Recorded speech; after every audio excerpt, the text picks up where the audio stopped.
Indra, and I'd like to welcome you to the Messy Middle Matters, where my friends and I explore all the twists, turns, and challenges that arise in the messy middle of work. So, welcome to the Messy Middle Matters. If you're a regular listener, you'll know something different today. I've got a guest, and Amanda's off for the week. So, Victor Malena is going to be joining us. He's the founder of Ops on Tap, and we're going to have a really, really good conversation. So why don't you tell everyone a little bit about yourself? Yeah, so Victor Malena, founder of Ops on Tap. I actually just started this year. So I started with the goal in mind of fractional operations. Yeah. So how can you get someone tactical in your business to help you either start something, fix something, clean up the mess, Yeah. but without full-time commitment? Because sometimes these are just short-term projects. Sometimes you can't afford a full-time person. So just helping businesses scale and scale correctly. That's been my intention. And there's been some positive reception to it. But I think fractional is the future, and we're going to see a lot more of it. I think you're right. I think that's another topic for another day. Maybe you, Ashley, and I can get together. So I first met you through Ashley and the Founders Funders Fractionals community. Yes, shout out F3. I love her. I adore her. She's amazing. She's fantastic. Have to get her on the pod. I've mentioned her on the pod multiple times. Have to get her into the pod. So today we're going to be talking about the difference between being smart and being prepared, because there is a difference. And I don't want this. There is a difference. And we could talk about, like, smart is, I think, much more like book smart, maybe understanding, like, having the right degree, the right this, the right that. And prepared is a whole nother thing. And I think that you and I err towards the prepared side of things. I think a proper operator always errs towards the prepared side. Because we talked about it during the F3 event that you talked about. Yeah. And I had mentioned that story for my manager. Yes. And it really resonated with you. And you're like, we need to do this. Let's do it. But yeah, backtracking that. So I had a manager when I was at a SaaS B2B company, and his name was Lee Wang. Shout out Lee Wang. He is still one of my very dear friends to this day. But he was younger than me. I think I was 27 at the time. He was 25. He was a director already. He was leading our India operations. And then he slid into, I believe his title was VP of operations. I'll have to fact check that. But I was in awe of him because, the C-suite people always went to him for answers. Everyone around the company always went to him. Yeah. And I commented once when we were at a happy hour, I was like, Lee, you're always the smartest guy in the room. Like, I just want to let you know it doesn't go unnoticed. And he scoffed at me. He's like, I think I'm the smartest guy. He's like, no, I'm not the smartest guy. And he said, I'm the most prepared person in the room. Mm-hmm. And that always stuck with me. Yeah. And I was like, what do you mean? He's like, anytime there's a meeting and we're going to talk about something that I don't know, I always research it ahead of time. And I always ask the questions I need to ask. So I'm always prepared to give insight, to ask questions, to get deeper knowledge. I'm always ready to do that. Yeah. And it always stuck with me that I was praising him to be like, you are the smart guy. He was like, no, I'm just prepared. I just know what I need to do. And I know that I need to get it done. Yeah. Yeah. You're highlighting a few different things. And I like the fact that preparation can take lots of different types of forms in that story that you told, right? Like it's there is the research portion, and then there's the coming to the conversation prepared to engage because it's maybe not a research situation. Absolutely. Which one, in your experience, like which one do you find that you rely on a little bit more, like one or the other, or like from a very practical perspective or ideal perspective, like any angle that you might want to? In my experience, you are prepared to ask questions and open. So the latter of what you were talking about, because with being a fractional operator, being an operator in general, I think you have to come to the conversation prepared to learn and prepared to understand the person's predicament. Because as operators, we're there to fix things. Yeah. We're not learning for the sake of learning. We're understanding there's a problem and we have to fix it. So I think for an operator to be prepared, they have to be prepared to be quiet, to listen, to ask engaging questions, to draw on past experiences where they've seen fail points and ask the person, is this the failure that you're experiencing? Or is it something similar to this? But just giving space to learn and understand the other person and where they're coming from. Yeah, it's a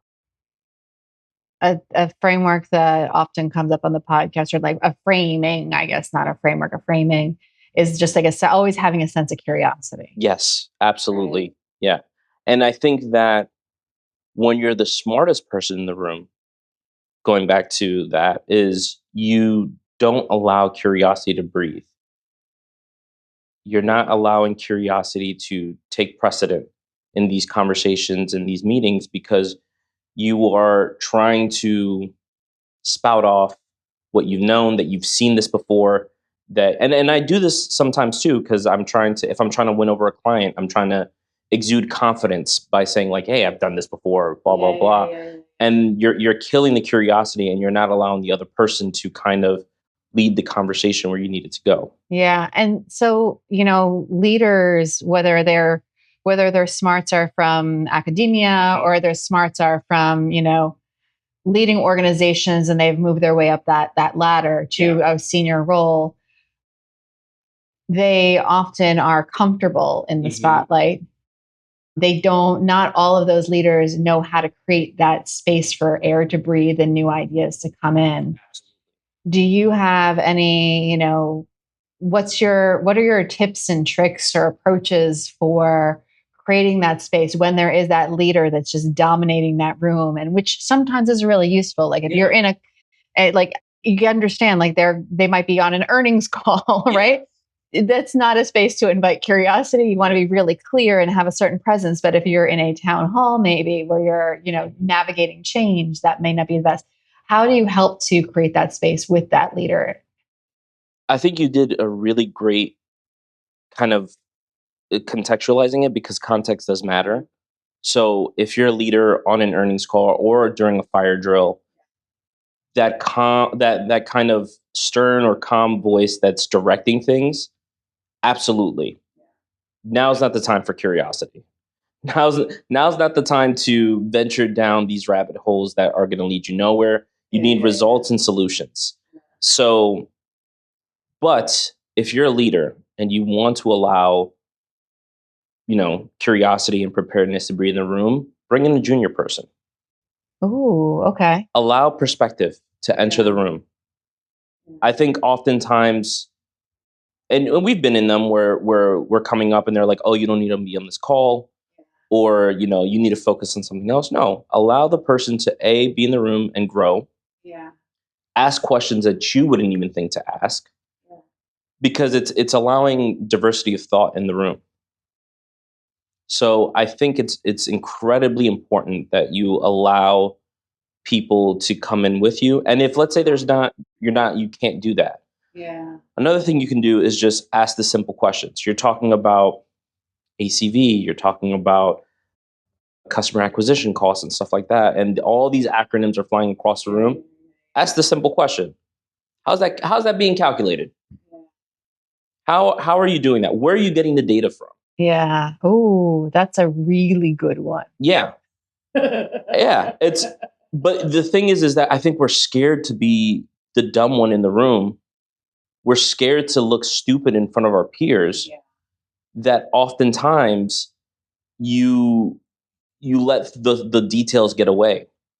Like where is if you're bringing it from, your ERP system, and it's just like, well, I know for a fact that we're having problems with our ERP integration. It's not bringing in over the data, so that number is wrong. And you have to piece together these simple questions to arrive at a better understanding of where you are at in your business, where you're at in this project, where you're at anywhere. And I think that's being the prepared one in the room, being prepared to ask those silly questions. I don't want to call them dumb questions, because there are no dumb questions. Well, sometimes there are, but no, I don't think so. Honestly, I don't. No, I don't think so. I think that there are times where I'll ask the dumb question, like, Here's another. If we're talking ACV, which is a vernacular that we know in business and tech companies. Tell everyone what ACV is. So that's the thing. Am I talking about annualized contract value or average contract value? Two different numbers. Gives you two different calculations. So you got to ask the dumb question. What do you mean by ACV? Yeah. To me, that's not a dumb question. I was thinking about like really silly, ridiculous questions. But yeah, no, I think that, and I also find that when you're in that room and you're trying to create that space and ask that question, like just like what inevitably happens is somebody over Slack or something else is like, thank God you asked that because I was wondering what they're saying. That's one benefit of it. And the other benefit of it is that it models the behavior of asking a foundational question. I love that. Right? That will help everyone just align on their shared understanding, which was one of my favorite phrases. But yeah. But to pull on your comment there about like when people like, thank God you asked that question, I think that is creating a culture and that's creating leaders by asking those questions, by being prepared to ask those questions. Yeah. And in my experience, and I've got stories for days on this one, but in my experience, I think that the people who are more likely to ask questions are women and minorities. Yes. And some of that comes from the various conditioning that different folks have had. Yeah. And some of that comes from like, I was in a workshop where like one of the takeaways for the people who are listening to this, it wasn't a workshop, it was a panel discussion, was, women will ask the dumb question because they already assume that you think that they're dumb. Like, you know what I mean? They don't have any social capital to lose by asking a question. Right. Which is really interesting. So to me, I think that the more that those of us who are comfortable taking the risk or for whom the risk is lower, whether because I think that I'm a person with like, I have I have both low and high risk at the same time. I just walk a really fine line and I can do it. I can model the behavior from my white self, like doing that. I hold a certain presence with that, but I also have like a societal difference with my female side of things. So like, it's really interesting just cultivating that and cultivating ways where the people who are the dominants who are not used to being questioned or asking questions, helping them navigate that too. That's really interesting because I do feel that being a minority in the room, the assumption is, for me, is this person might not be as educated or might not know, certain vernacular and how we speak. So I use that to my advantage and I ask the questions. And sometimes asking the obvious question in a non-condescending way. Sure. No, you have to appropriately and tactfully, right? Yeah, tactfully. I think it diffuses the situation where I can enter the conversation a little more gently. Yeah. Because now we're speaking, we're now saying like, hey, we're not operating on the same playing field. We're not operating on the same, kind of preparedness. Sure. Let's peel it back and let's talk at a level that we're all comfortable with. Yeah. And that benefits everyone. Yes. Absolutely everyone in that room, no matter what their seniority is, no matter what their personal background is, no matter what their education is. Because we all have biases. To your example before, that like an acronym can mean 50 different things. Like, and it's just, and we do love an alphabet soup in today's modern workplace. Like, it's like, what do those letters mean today? Yeah. Just my favorite one. My favorite one is PM because I come from the school of program management and all of that stuff. And then product management, and then it can be something performance management. It can be like 500 other things probably too. So, but yeah. It's funny you say that because doing ops on tap, I'm like, oh, I do FSA work. You say FSA to everybody. They're just like, oh, the federal savings account. And I'm like, no, I mean financial solutions architecture or financial. There's just so many different ways you can split that acronym. Yeah. So I think speaking clearly, asking the questions like, what do you mean by that? I think just gives us a level of communication that we're all comfortable with. 100%. Like side topic, our most popular episode is always downloaded episode is our second episode of all episodes, but it's words matter. Okay. Because I think that's a very popular thing to think about, talk about in our society right now. Yeah. But one of the takeaways was have a shared glossary. People write them down, have a spreadsheet. So funny. Whenever I go into a meeting with a client, I say, hey, I'm going to speak your language. Let's say they're implementing a new system. Systems have their own words and vocabulary. I'm not going to try to teach you these words. You teach me your words, your vocabulary. Yes. Let's do a sheet. Yes. Let's do a Google sheet. It's free. Why not? Yeah. And that way we could start speaking the same language. And I can say hey, you say project phase. In NetSuite or in any other system, it's milestone. Yeah. So when you say phase, it means milestone. When I say milestone, that means phase. Yeah. And start learning and collaborating that way. And that's a different version of that preparedness, right? Absolutely. And you're preparing yourself, you're preparing everyone. And that pays dividends for the long haul because you're doing it for everyone in that room and the whole organization too, because you know that spreadsheet is going to be really popular. Yeah. And it's so funny you say that because I didn't even think about it this way. But so at my old job, I was a financial solutions manager for NetSuite implementations. So when we would get ready for these implementations, I would pull the CFO aside and I would tell him, just so you know, this is going to be like going to the dentist every day for the next 6 months. Yeah. It's going to be painful. It's going to be uncomfortable. And it's going to be just unpleasant because there's going to be times where, you made an assumption and we can't meet that assumption. It happens. No matter what I tell you to do, it's going to happen. There's going to be times where I misunderstand what you wanted to do because I'm not in your head. It's just going to happen in these projects. And I didn't understand, now that you frame it that way, I didn't understand that I was preparing them for what was going to happen. And, more times than not, they'll put me aside. I was like, thank you for having that conversation with me. Anytime I would get angry, I would think he warned me about this. This was going to happen. So I think, preparedness of expectations management. Yeah.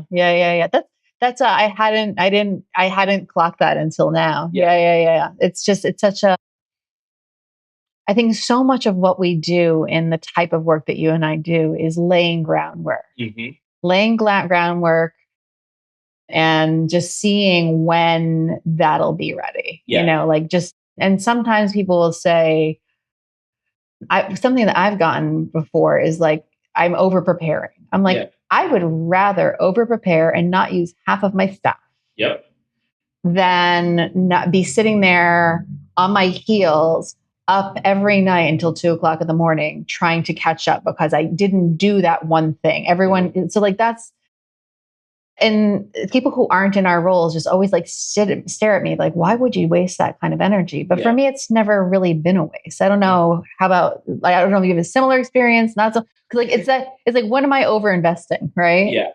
There is no over investing, I feel because the feeling of when the scenario that you prepared for plays out, it's just such a rush. It's not a validation, I think, is too small of a word for that feeling of when an operator planned a scenario out, it's happening, and you've had the documentation or you have the solution prepared to deploy it, because you're just oh, I'm not crazy.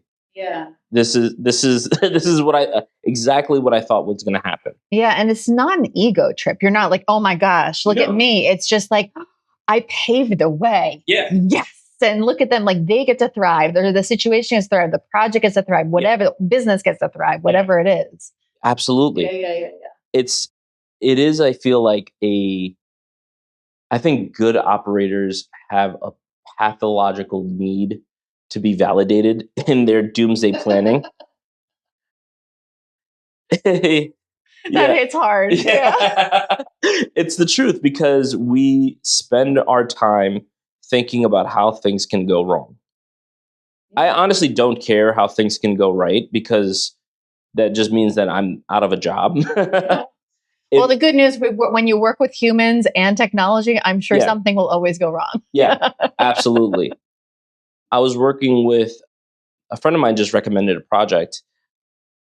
Shout out, they just We're both part of Operators Guild, so it's a guild of operators come together. But he had said something that really resonated with me, which was people, processes, technology. Okay. People first, Yeah. then the process, Yeah. then the technology that you're working on. He's like, because you can't do the technology without the people or the processes.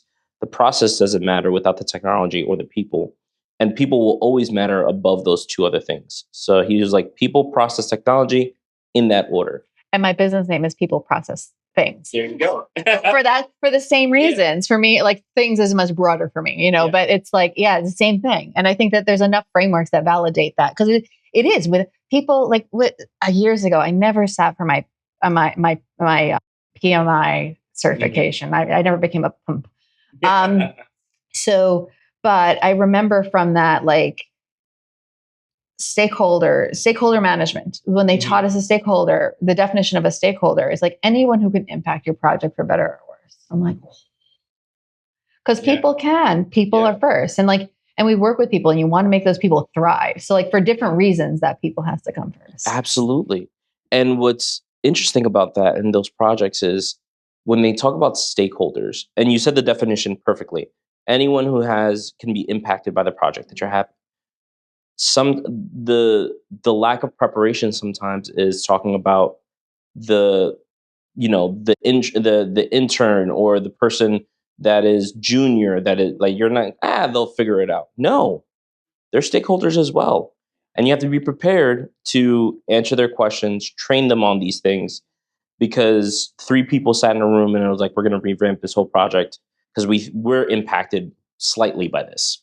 Yeah. As you're talking, what's coming to mind is something you and I have talked about casually in a different context, but like AI's role in all of this, right? Because, I think about interns, I think about AI, I think about people early in their career. You've mentioned them a couple of times.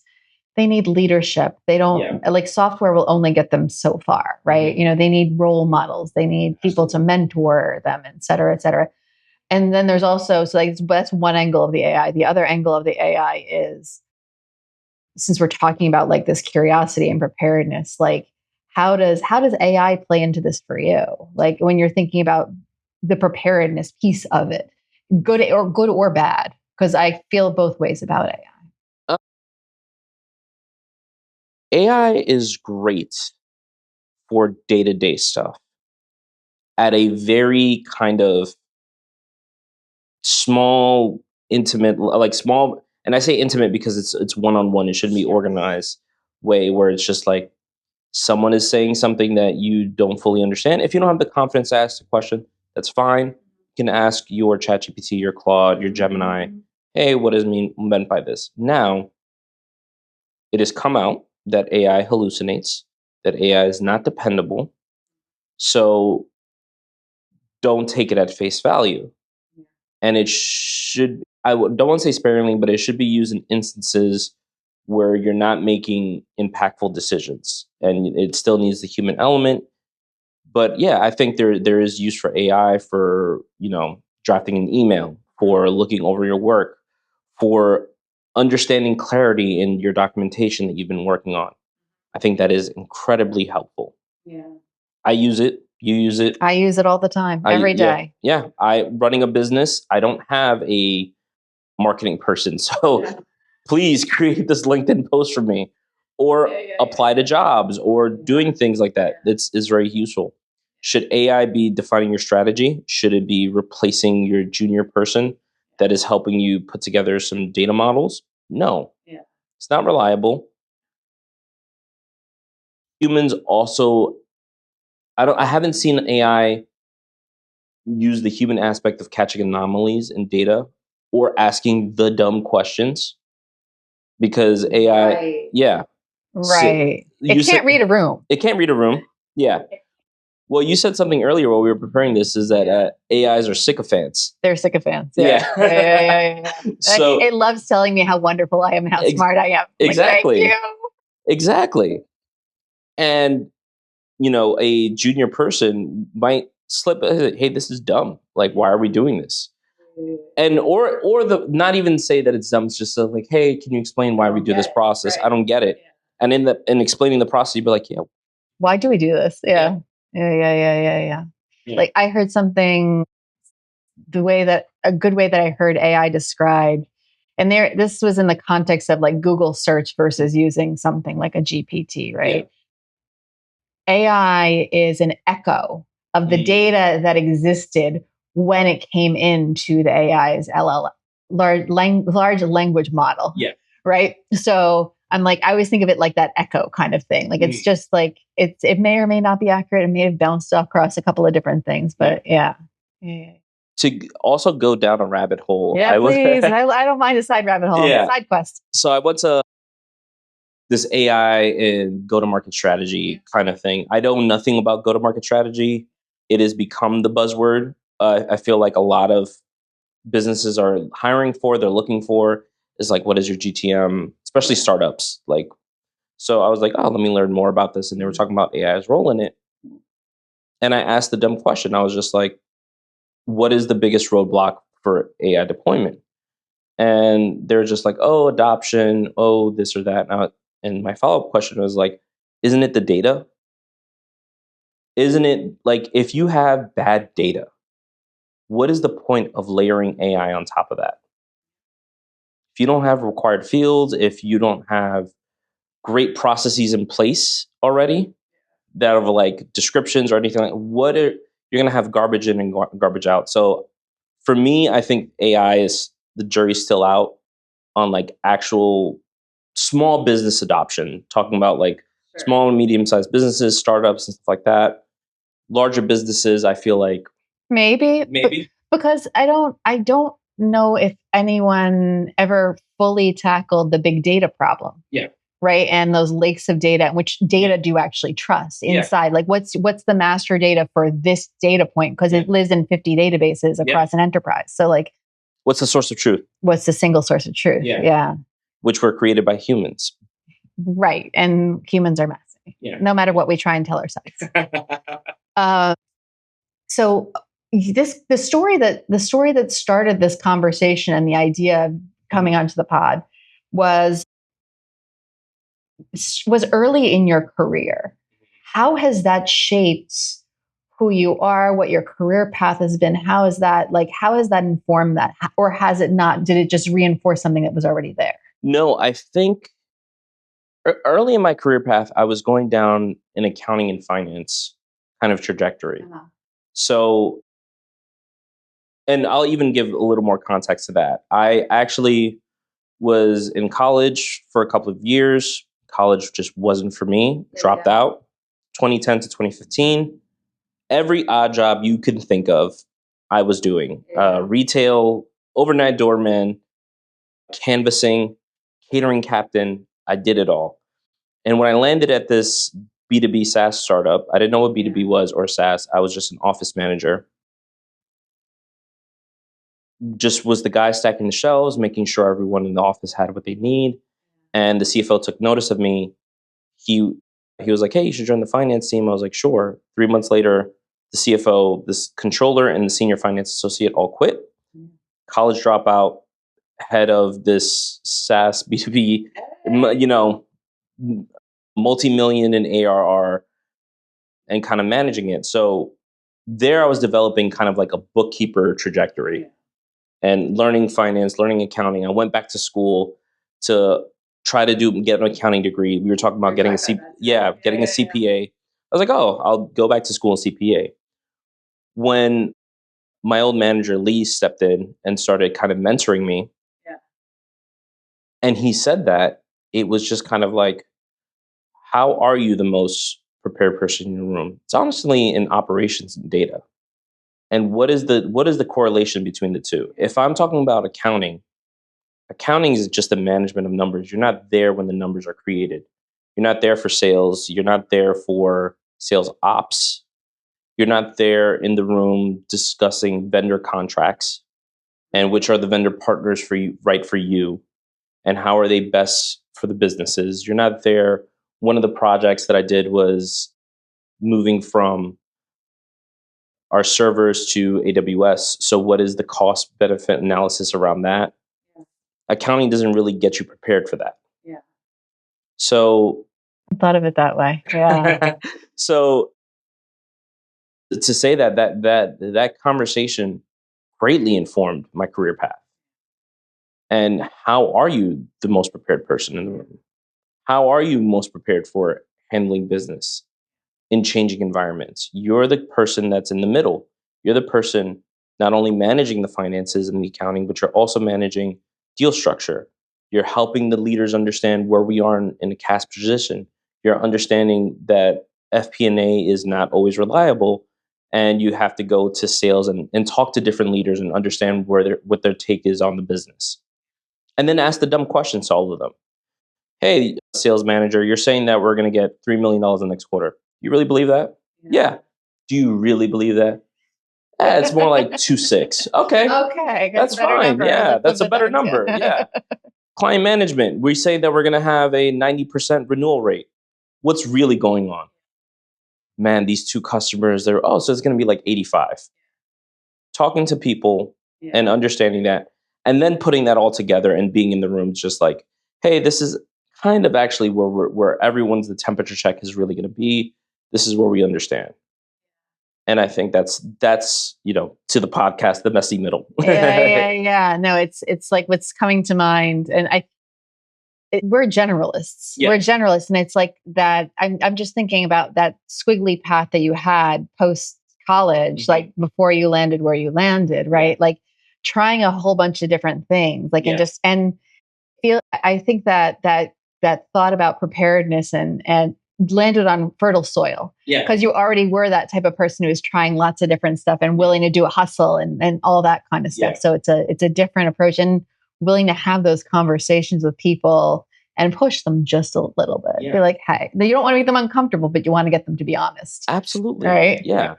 And I think up until that point, you always try to be the smartest person in the room. Yeah. And being a college dropout, being unsure of my career path, I never was able to do that. And in accounting, you have to be, because you have to know the numbers or everything like that. But I think from that conversation forward, you get to the game is actually just knowing as much as possible and being in a position to ask as much as possible, so that you know what's going on. Yeah. And people love talking about themselves, Yeah. or the things that they're passionate about. Depends on what it is. You can, if you engage with curiosity, it's amazing what they'll share. It's amazing what they'll share. Well, company happy hours too. You get a couple of old fashions. You'll know all the secrets. That's true too. Yeah. That is very, very true. I've had my that's a different podcast. That's the after dark version. Yeah. That's the after dark version. We covered a lot of ground. I feel like we went left, we went right. We were squiggly and curious and yeah. Thank you. Of course. Thank you for taking the time. I hope that we'll do this again, because I feel like we have lots of other things that we can talk about. I think we treaded water on some deep levels that we could have went a little more. We could have gone deeper on a whole bunch of different things, but I think that whole wanted to cover the spectrum of preparedness, which is, pretty broad. Yeah, pretty broad. Yeah. Well, thank you so much. And thank you for having me. It's truly my pleasure. And I'm sure that our listeners are going to get something really great out of this. So awesome. Thanks for joining me on the Messy Middle. Thank you. Bye, everyone. All right. Awesome. That was fun. That was great. Thanks for taking time with us in the Messy Middle. Word of mouth remains the most powerful way for people to find us. If this episode sparked something for you, we'd love it if you'd subscribe to the podcast on your favorite app, download a few episodes, and share it with someone else who's navigating the in-between. Do you have ideas for future episodes or topics you'd like us to explore? You can find our feedback form at themessymiddlematters.com or in the show notes. Thank you for joining us on this journey. This work is better when we do it together. Until next time.